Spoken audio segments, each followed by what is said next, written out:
Selamat berjumpa kembali kawan-kawan semuanya, Sobat Vertikal Katulistiwa dimanapun berada. Berjumpa kembali kali ini dengan admin. Nah, kita kali ini akan membahas satu isu menarik di bidang kesehatan, di mana isu ini terkait dengan keluarnya surat edaran dari Dirjen SDMK Kementerian Kesehatan terkait penerbitan SIP atau diskresi untuk penerbitan SIP praktik mandiri bagi bidan lulusan D3 dan D4. Nah, apa saja isi dari diskresi ini, lalu apakah bisa digunakan dan sebagainya oleh dinas-dinas terkait di daerah dalam hal penerbitan SIP-nya, simak ulasan berikut ini. Jadi, surat edaran dari Dirjen SDMK Kementerian Kesehatan ini bernomor 1761 tahun 2025.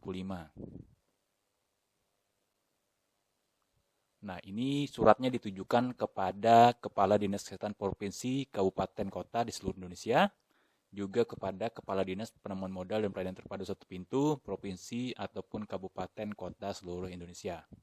Jadi memang sebagaimana lazimnya, surat edaran ataupun surat dari Kementerian Kesehatan terkait dengan penerbitan surat izin praktek biasanya memang ditujukan tidak hanya kepada Dinas Kesehatan, tapi ditujukan pula kepada DPMPTSP ataupun biasanya juga jika terkait dengan organisasi profesi ataupun kolegium ataupun konsil, pasti akan diteruskan tujuan suratnya kepada unit-unit atau instansi tersebut.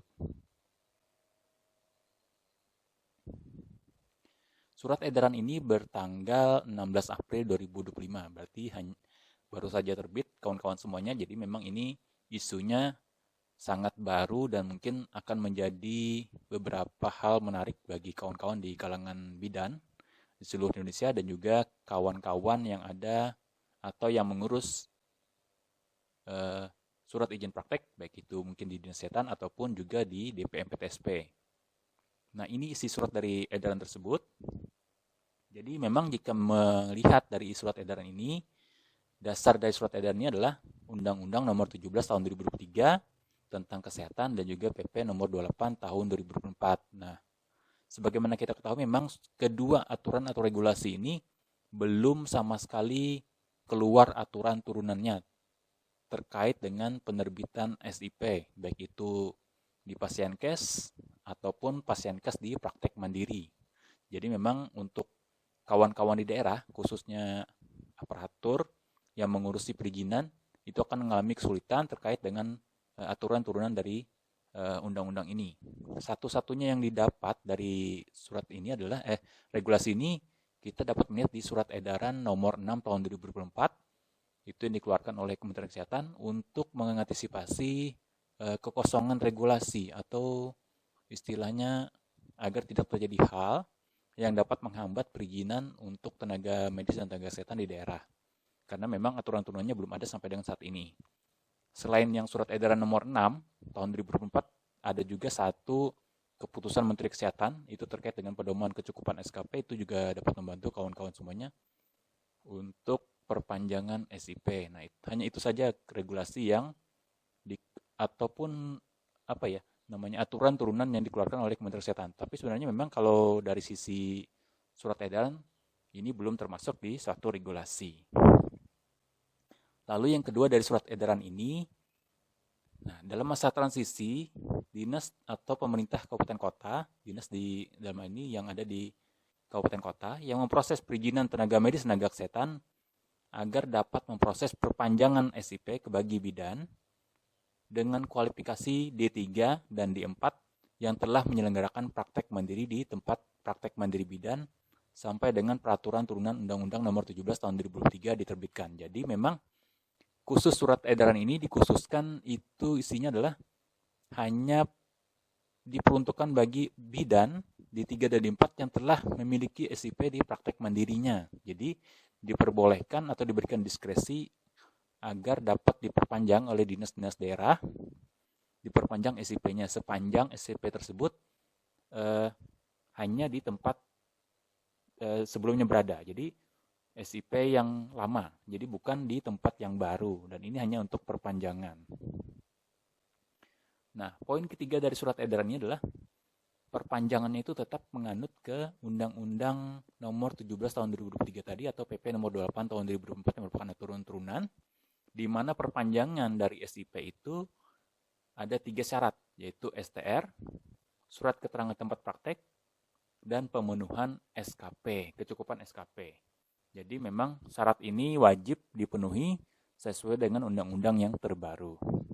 Nah, ini ditantangani oleh Direktur Jenderal Sumber Daya Manusia Kesehatan Kementerian Kesehatan Dr. Yuli Parianti MEPIT. Jadi, jika kita melihat dari surat edaran ini, mungkin kawan-kawan dapat bertanya, apakah surat edaran ini dapat dipakai oleh kawan-kawan di daerah, khususnya instansi atau dinas, baik itu dinas kesehatan ataupun dinas penanaman modal dan pelayanan terpadu satu pintu, untuk menerbitkan SIP dimaksud.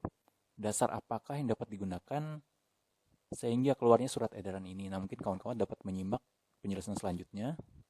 Yang pertama, kita perlu menilai terlebih dahulu apakah surat edaran ini punya dasar atau seberapa kuat surat edaran itu dalam kedudukannya di peraturan perundang-undangan sehingga bisa dipergunakan oleh kawan-kawan di daerah.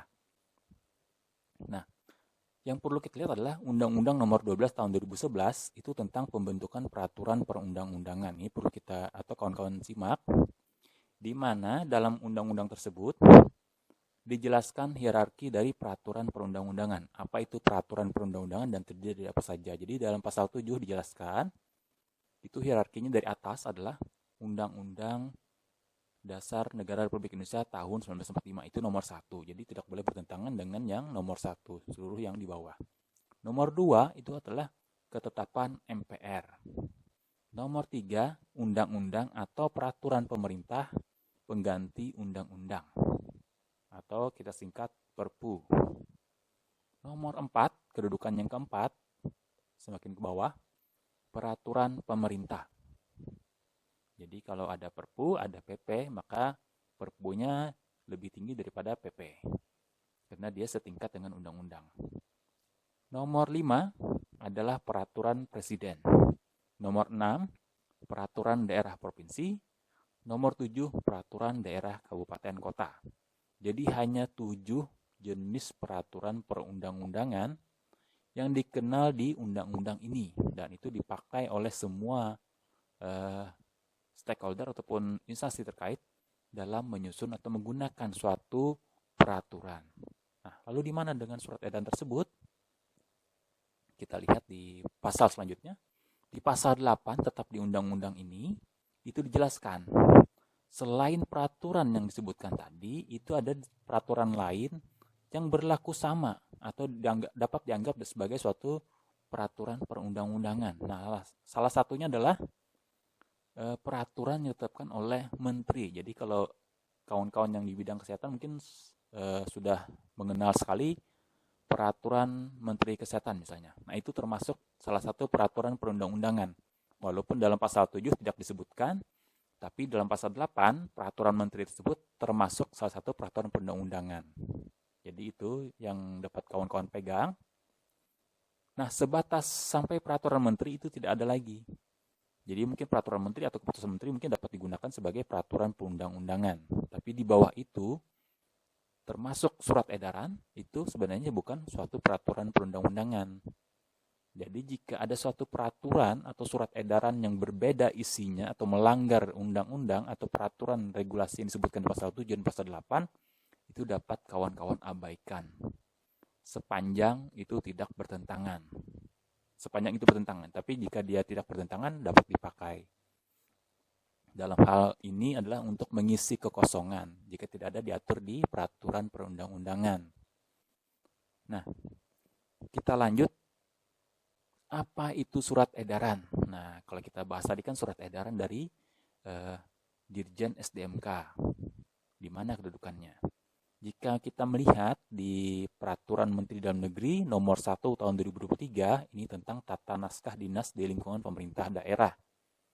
Nah, di pasal 14, itu dapat kawan-kawan lihat, surat edaran termasuk di naskah dinas khusus. Poin B. Jadi, surat edaran bukanlah suatu peraturan perundang-undangan, tapi dia masuk dalam tata naskah atau naskah dinas di pemerintah daerah, khususnya naskah dinas khusus. Itu yang perlu kawan-kawan ketahui. Jadi, jika kita melihat suatu surat edaran, kita lihat dulu peraturan di atasnya, peraturan perundang-undangan dulu yang dipegang. Jika peraturan perundang-undangannya sama atau tidak, surat edaran ini tidak bertentangan dengan peraturan perundang-undangan, maka itu dapat dipakai. Tapi jika itu bertentangan dengan peraturan perundang-undangan, baik itu misalnya undang-undang, PP, ataupun peraturan menteri, maka itu dapat diabaikan. Karena memang kedudukan dari surat edaran ini tidak termasuk dalam suatu peraturan perundang-undangan. Nah, ini maksud dari Permendagri tadi terkait dengan definisi dari surat edaran. Surat edaran berisi pemberitahuan, penjelasan, dan atau petunjuk cara melaksanakan hal tertentu yang dianggap penting dan mendesak. Jadi memang ini isi dari suatu surat edaran. Maksudnya atau definisinya seperti ini. Jadi memang dimaksudkan bukan suatu peraturan perundang-undangan, itu sudah sangat jelas sekali. Nah, sebelum kita masuk ke apakah surat edaran tersebut dapat kita pakai atau dapat kawan-kawan pakai di daerah, baik itu kawan-kawan bidan ataupun aparatur yang ada di dinas terkait dengan perizinan, kita perlu melihat kembali asas berlakunya undang-undang untuk menilai dari surat edaran ini. Asas berlakunya undang-undang itu ada beberapa hal. Yang pertama adalah asas tidak berlakunya surut atau tidak berlaku surut, non-retroaktif. Jadi, dapat kawan-kawan lihat, salah satu asas berlakunya undang-undang adalah asas tidak berlaku surut. Artinya, undang-undang itu hanya berlaku untuk peristiwa yang terjadi setelah undang-undang tersebut dinyatakan berlaku. Jadi, ini asas pertama yang harus dipakai jika suatu instansi ataupun lembaga menyusun suatu peraturan perundang-undangan, baik itu undang-undang, perpu, PP, ataupun peraturan menteri, perda. Nah, itu harus menggunakan asas ini. Makanya kalau dalam suatu peraturan perundang-undangan mungkin kita lihat satu pasal di sekitar terakhir di bagian sebelum tertangan pasti disebutkan undang-undang ini berlaku mulai tanggal ditetapkan misalnya, atau berlaku mulai kapan. Tapi jarang dia atau tidak pernah ada peraturan perundang-undangan tersebut berlaku mundur. Itu karena memang asas ini yang dipegang dalam menyusun suatu peraturan perundang-undangan. Kita lanjut. Asas kedua adalah asas tata jenjang. Jadi, asas tata jenjang adalah asas yang menentukan hubungan antara undang-undang yang memiliki kedudukan yang berbeda. Jadi, menurut asas ini, undang-undang yang lebih rendah kedudukannya tidak boleh bertentangan dengan undang-undang yang lebih tinggi kedudukannya. Kenapa? Ini agar mengatur undang-undang yang lebih rendah tersebut untuk menguatkan dari undang-undang yang lebih tinggi. Jadi, tidak boleh berbeda. Kalau memang asas ini tidak ada, malah berbahaya. Suatu perda misalnya dapat mengatur atau menyusun suatu peraturan yang memberhentikan suatu, atau katakanlah memberhentikan menteri misalnya. Karena memang dia dianggap asas ini sudah ada. Tapi begitu asas ini ada, otomatis undang atau peraturan perundang-undangan yang berada di bawah tidak boleh berbeda dengan yang ada di atas. Tidak boleh bertentangan. Nah, itu asas kedua namanya. Lalu asas ketiga, asas lex posteriori derogat lex priori. Nah, ini yang paling penting terkait dengan surat edaran ini. Asas ini adalah asas yang menentukan bahwa undang-undang yang berlaku kemudian membatalkan undang-undang yang berlaku terdahulu. Nah, ini tetapi hal ini berlaku jika objek yang diatur oleh kedua undang-undang tersebut sama. Misalnya, Undang-Undang Kesehatan nomor atau Undang-Undang ASN nomor 5 tahun 2014 yang sekarang telah diubah atau dicabut oleh Undang-Undang nomor 20 tahun 2023 tentang ASN. Jadi sama-sama undang-undang ini mengatur tentang ASN. Tapi karena terjadi perubahan, maka undang-undang dan perubahan itu lebih dari 50% dari undang-undang lama, maka undang-undang lama itu dicabut. Jadi dia tidak berlaku lagi. Nah, ini aturan dari asas ini. Jadi yang lama itu tidak berlaku lagi. Yang keempat, asas lex superiori derogat lex inferiori. Jadi Asas ini menentukan bahwa undang-undang yang memiliki derajat yang lebih tinggi akan menggantikan undang-undang yang memiliki derajat yang lebih rendah. Nah, ini jika objek yang diatur oleh kedua undang-undang tersebut sama dan saling bertentangan. Jadi yang dipakai adalah yang derajatnya lebih tinggi. Misalnya satu undang-undang kesehatan misalnya. Tapi ada peraturan menteri kesehatan yang ada di bawahnya. Nah, itu kebetulan peraturan menterinya bertentangan isinya dengan undang-undang. Otomatis peraturan menterinya itu dianggap gugur. Karena dia bertentangan dengan asas peraturan perundang-undangan yang nomor 4 ini. Berada di bawah kedudukannya. Yang kelima, asas lex specialis derogat legi generalis. Jadi, asas ini menentukan bahwa undang-undang yang bersifat khusus akan mengesampingkan undang-undang yang bersifat umum. Nah, dalam artian, undang-undang memiliki derajat yang sama, berlaku pada waktu yang bersamaan, dan saling bertentangan. Maka hukum yang diterapkan adalah undang-undang yang memiliki ketentuan yang lebih khusus, mengesampingkan undang-undang yang memiliki ketentuan yang lebih umum. Jadi, asas kelima ini namanya, yang wajib digunakan dalam menyusun suatu peraturan perundang-undangan. Asas keenam ini adalah asas kedaulatan rakyat. Jadi undang-undang ini berkaitan dengan hak uji material dan berhubungan dengan asas kedaulatan rakyat tidak dapat diganggu-gugat. Artinya undang-undang dibuat oleh badan negara yang memegang kedaulatan rakyat dan tidak dapat ditantang atau diragukan dalam hal ini. Jadi ini asas yang keenam. Nah, di manakah surat edaran ataupun ketentuan mengenai diskresi dari penerbitan izin praktek mandiri bidan bagi D3 dan D4 ini berlaku ataupun keluarnya surat edaran ini? Kawan-kawan dapat melihat dari asas yang nomor 5.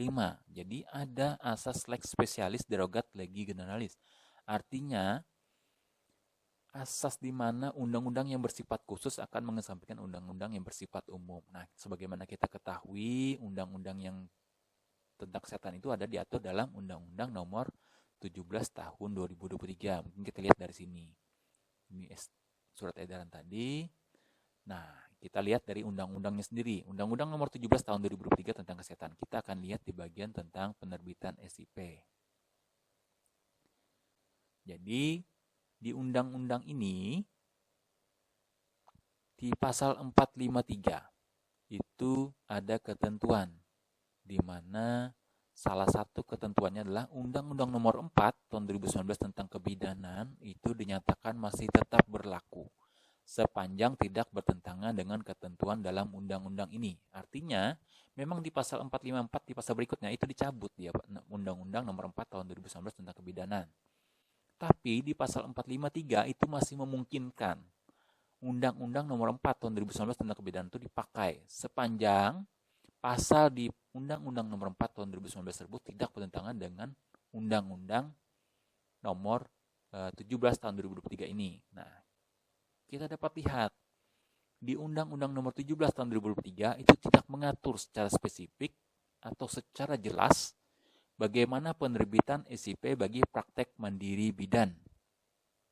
Belum ada diatur. Karena memang di peraturan undang-undang, aturan undang-undang nomor 17 itu hanya menyebutkan bahwa dia akan diterbitkan aturan turunannya dalam bentuk PP. Nah, PP-nya sudah terbit kebetulan setahun kemudian, yaitu PP nomor 28 tahun 2024. Tapi jika kawan-kawan lihat, di PP tersebut juga tidak ada mengatur secara jelas bagaimana penerbitan SIP untuk praktek mandiri bidan. Belum ada diatur. Karena memang di PP tersebut juga disebutkan penerbitan SIP itu akan diatur di dalam peraturan menteri atau keputusan menteri. Nah, sampai sekarang belum ada peraturan menteri atau keputusan menteri yang mengatur sebagai aturan turunan dari terkait dengan praktek atau penerbitan surat izin praktek. Belum ada sampai saat ini. Yang ada itu hanya surat edaran nomor 6 tahun 2024. Dan itu bukan peraturan perundang-undangan. Sehingga untuk praktek mandiri bidan, kita perlu melihat Undang-Undang Nomor 4 Tahun 2019. Atas dasar apa? Nah, atas dasar asas yang nomor 5 tadi. Di mana di Undang-Undang terbaru itu belum mengatur secara spesifik, masih bersifat umum. Dan peraturan pelaksanaannya juga belum keluar. otomatis undang-undang lama itu masih bisa dipakai. Dan itu juga disebutkan dalam pasal 453 dari Undang-Undang Kesehatan ini. Karena memang undang-undang ini disusun juga menggunakan salah satu asas tersebut.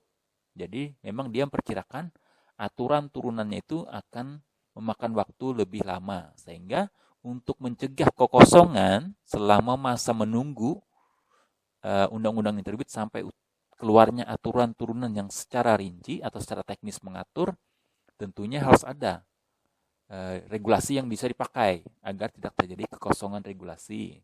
Sebab jika terjadi kekosongan regulasi, otomatis akan menghambat pelayanan publik, dalam hal ini penerbitan SIP bagi tenaga bidan, khususnya dalam hal praktek mandiri bidan. Nah, itu harus ada kejelasan regulasinya. Yang mana dipakai? Tentu saja yang lebih lama, karena memang masih ada kejelasannya dan itu masih bisa dipakai karena di aturan baru belum dirinci secara jelas. Nah, ini kita lihat di undang-undang tentang kebidanan sendiri yang sebelumnya itu dicabut ataupun di Undang-Undang Nomor 17 tapi dia masih tetap berlaku jika tidak bertentangan. Jadi Undang-Undang Nomor 4 tahun 2019 tentang kebidanan. Kita lihat isinya. Apakah ada mengatur secara rinci tentang praktek mandiri bidan? Pasal 26 di Undang-Undang 4 tahun 2019 itu menyebutkan bidan itu paling banyak mendapatkan 2 SIPB, surat izin praktek bidan. Artinya di undang-undang terbaru, baik itu nomor 17 tahun 2003 ataupun PP nomor 28 tahun 2024, belum ada menyebutkan berapa jumlah SIP yang harus atau maksimal yang bisa dimiliki oleh bidan atau tenaga medis atau tenaga kesehatan jika kita lihat kategori secara umum. Belum ada diatur berapa jumlah maksimum. Artinya, dia akan memakai undang-undang yang lama atau aturan pelaksanaan yang lama. Artinya lagi, bidan itu sampai dengan saat ini, sebelum aturan nanti dikeluarkan, itu hanya bisa maksimal mendapatkan 2 SPP. Dasarnya apa? Dasarnya adalah pasal 26 Undang-Undang Nomor 4 tahun 2019 tentang kebidanan. Itu untuk bidan. Jadi, kita lihat di aturan nomor 2, duanya terdiri apa saja. Jadi 1 di tempat praktek mandiri bidan dan 1 di pasienkes selain di tempat praktek mandiri bidan. Jadi bisa 2. Atau ketentuan kedua, 2 praktek kebidanan di pasienkes selain di tempat praktek mandiri bidan. Jadi ini bisa ditetapkan. Jadi misalnya dia bekerja di puskesmas, lalu dia bekerja juga sore misalnya di klinik. Nah, itu diperbolehkan. Selanjutnya, pasal 71 di Undang-Undang Kebidanan Nomor 4 tahun 2019. Pada saat pasal 71, pada saat undang-undang ini mulai berlaku, setiap orang-orang yang sedang mengikuti pendidikan kebidanan, diploma 4, dapat berpraktek sebagai bidan lulusan diploma 4 di pasienkes setelah lulus pendidikan kecuali praktek mandiri bidan. Jadi ini dapat diartikan jika saat undang-undang itu berlaku, artinya Undang-Undang Nomor 4 tadi tahun 2019 itu diundang-undangkan. Nah, mahasiswa ini dia masih mahasiswa, belum lulus. Artinya jika dia lulus nanti misalnya tahun 2020 atau tahun 2021 dia lulus, dia bisa berpraktek tapi hanya di pasienkes selain tempat praktek mandiri. Karena dia pada saat undang-undang itu berlaku, dia belum lulus. Itu ketentuan nomor pasal 71. Jadi hanya untuk di 4 dan artinya untuk pendidikan di 4 itu hanya bisa di pasienkes kecuali praktek mandiri bidan. Itu untuk mahasiswanya jika saat itu diundangkan. Pasal 72, bidan lulusan di 4 sebelum undang-undang ini mulai berlaku dapat berpraktek di pasienkes kecuali praktek mandiri bidan. Nah, pasal 72 ini dapat diartikan pada saat Undang-Undang Nomor 4 tahun 2019 tersebut diundangkan, artinya di tahun 2019 sekitar bulan Maret, ada bidan di 4. Dia sudah lulus misalnya tahun 2017, tapi dia belum berpraktek. Dalam artian belum berpraktek mandiri. Dia ditentukan dalam pasal 72 ini tidak dapat berpraktek mandiri. Artinya tidak boleh diterbitkan izin praktek mandirinya. Nah, itu yang disebutkan dalam surat edaran tersebut. Kenapa hanya berlaku perpanjangan? Karena memang surat edarannya yang dasar nih pakai sebenarnya adalah Undang-Undang Nomor 4 tahun 2019, di mana lulusan D4 yang belum pernah berpraktek mandiri itu tidak boleh diterbitkan SIP praktek mandirinya. Dasarnya pasal 72 ini. Jadi surat edaran tersebut mengacu pada pasal 72 Undang-Undang Nomor 4 Tahun 2019 tentang kebidanan. Makanya hanya untuk perpanjangan.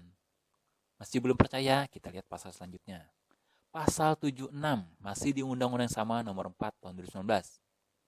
Bidan lulusan pendidikan D3 dan D4, ingat ya, bidan lulusan D3 dan D4 yang telah melaksanakan praktek kebidanan secara mandiri di tempat praktek mandiri bidan sebelum undang-undang ini diundangkan dapat melaksanakan praktek kebidanan secara mandiri di tempat praktek mandiri bidan untuk jangka waktu paling lama 7 tahun setelah undang-undang ini diundangkan. Kita lihat kapan diundangkannya. Diundangkan 15 Maret 2019. Artinya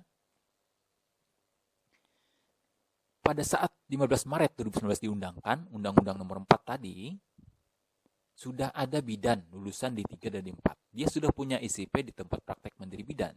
Misalnya dia sudah bikin SIP di tempat praktek mandiri bidan tahun 2017.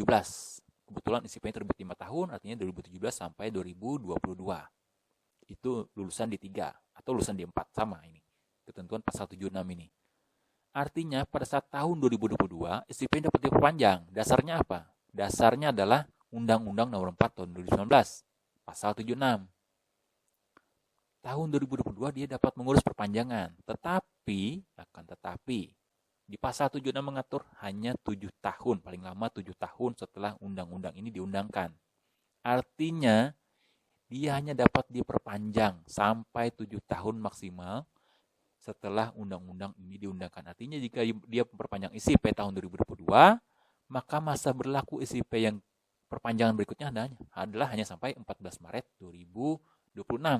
Karena itu batas maksimal 7 tahun Undang-Undang Nomor 4 Tahun 2019 tentang kebidanan. Jadi, kalau kita hitung tahun 2022 dia memperpanjang, 2023, 2024, 2025, 2026. Artinya hanya 4 tahun.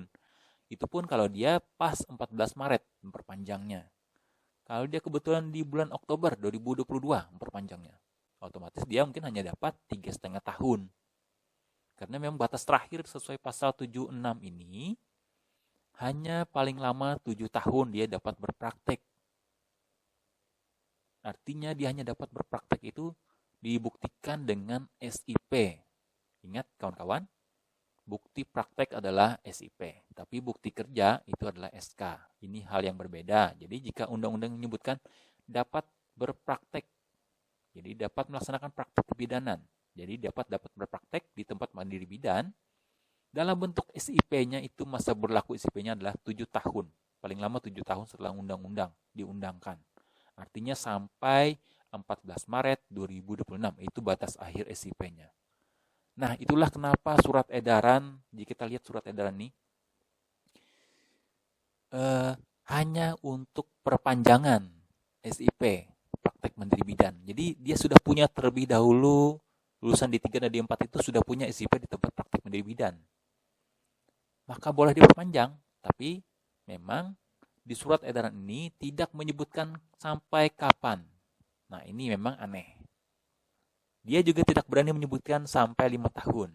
Artinya, kawan-kawan yang ada di instansi pemerintah terkait dengan perizinan, baik itu dinas kesehatan maupun dinas penanaman modal dan pelayanan terpadu satu pintu, harusnya berpegang pada berpegang pada undang-undang atau peraturan perundang-undangan yang berlaku. Apa peraturan perundang-undangan yang berlaku?